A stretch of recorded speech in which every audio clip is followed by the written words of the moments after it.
படைத்தவர் பேங்க்ல போய் பணம் எடுத்துட்டு வருவாருங்க. பணம் எடுத்துட்டு வரும்பொழுது, அவரு கட்டு நோட்ட எடுத்துட்டு வந்து ஒரு பையில வச்சு க்ளோஸ் பண்ணும்பொழுது, தவறுதலா நல்லா ஜிப்ப க்ளோஸ் பண்ணாம குடுத்துருவாரு. அதில ரூ. 10 நோட்டு உள்ள ஒரு 100 கட்டு அப்படியே கீழ விழுந்துடும். அத கவனிக்காம அவர் பாட்டுல வேகமா போயிடுவாரு.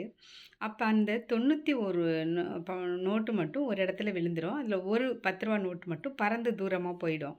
அப்ப அந்த வழியா வந்த ஒருத்தரு அந்த ஒரு நோட்டு மட்டும் ரூ. 10 நோட்டு இருக்குல்ல, அத எடுத்து பாப்பாரு. சுத்தி முத்தி பாப்பாரு. யாரும் இல்ல அப்படின்னு சொல்லிட்டு, அந்த ஒரு ரூ.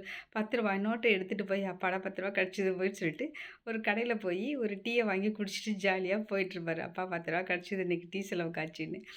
அது கொஞ்ச நேரம் சென்டா அந்த 99 நோட்டு ஒரு இடத்துல விழுந்து கிடந்துச்சுல்ல, அது இன்னொருத்தர் கையில கிடைக்குங்க. அவரும் அதே மாரியே அத சுத்தி முத்தி பார்ப்பாரு. யாரும் இல்ல, யார்ட்ட குடுக்குறது போ அப்படியே நம்ம வச்சுக்கலாம்னு சொல்லிட்டு, அத எடுத்து எண்ணி பார்ப்பாருங்க. எண்ணி பார்த்தா அதில 99 நோட்டு தான் இருக்கும்.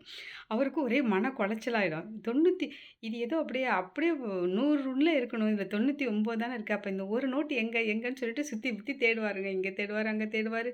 அப்படியே ஒரு ஹால்ஃப் டே இங்க தேடி தேடி அவர் அந்த ஒரு நோட்ட தேடி தேடி அவருடைய வாழ்க்கையெல்லாம் முடிஞ்சு போயிடுங்க. அந்த 99 நோட்டு இருக்கிறது, ஒரு நோட்டு எங்க போச்சு, எங்க போச்சுன்னு.